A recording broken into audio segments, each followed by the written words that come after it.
let's talk about a war that's happening right now. It's a war fought without a single gunshot, without any explosions. It's the unseen cyber conflict targeting the world's most advanced defense industries. And, well, you might be a lot closer to the front line than you think. That quote right there, it tells you everything you need to know. The really shocking part isn't just that this war has already started. It's who the soldiers are. Civilians. The conflict we're digging into today isn't fought with missiles. It's fought with keyboards, with subtle messages, and with our own professional ambitions. So, what does this new kind of battlefield actually look like?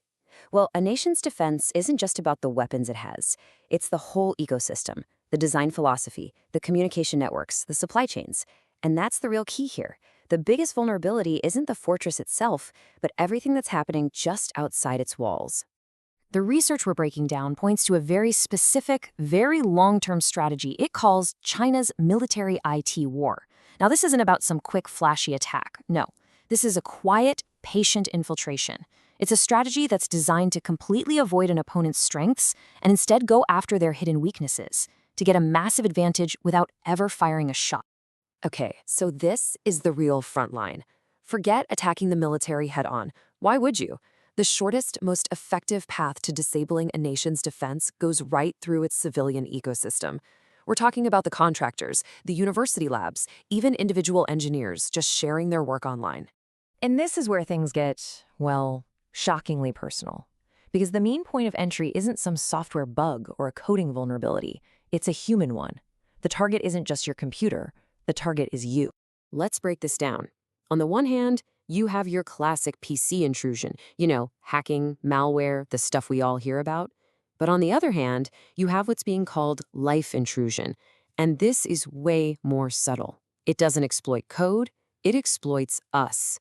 It exploits our ambitions, our desire for recognition, our anxieties about the future. It's basically social engineering, the art of manipulation on a massive national scale.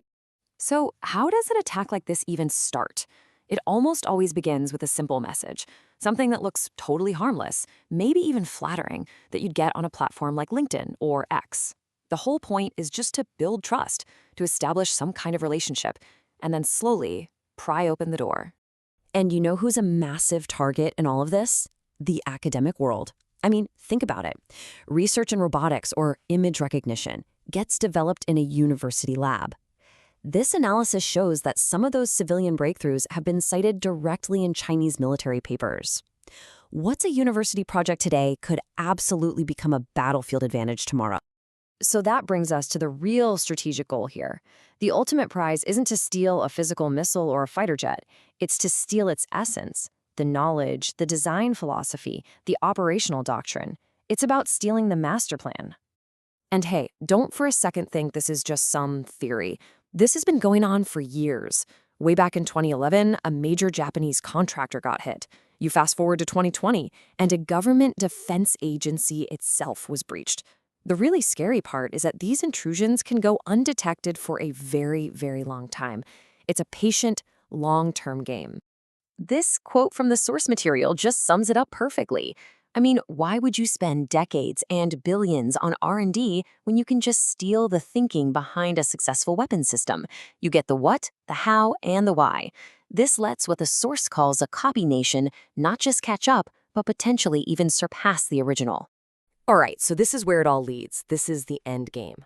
The culmination of years of all that quiet, patient infiltration.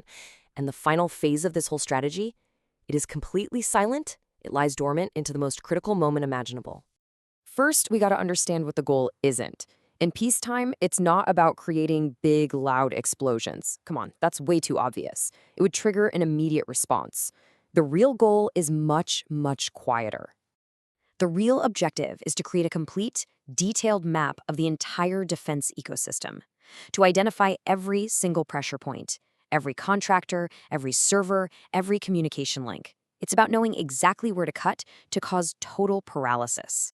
And they do this by planting backdoors, little hidden ways to access a system, across hundreds of different civilian and military networks.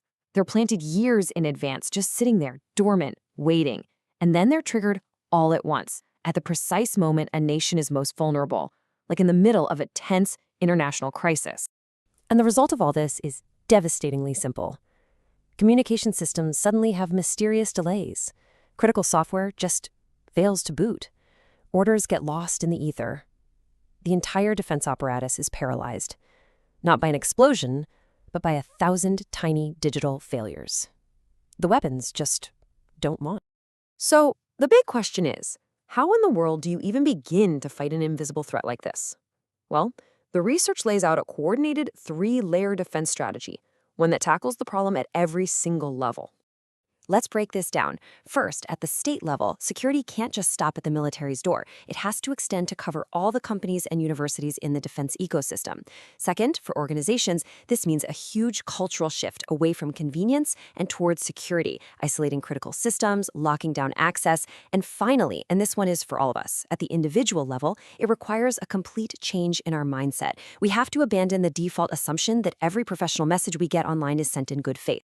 So when you boil it all down, it's clear the front line isn't some distant place on a map anymore. It's right here, in our inboxes and our social media DMs, on our company networks. The soldiers in this war are civilians. The conflict is already here. So the only real question left is, the next time you get a flattering connection request online, will you be ready?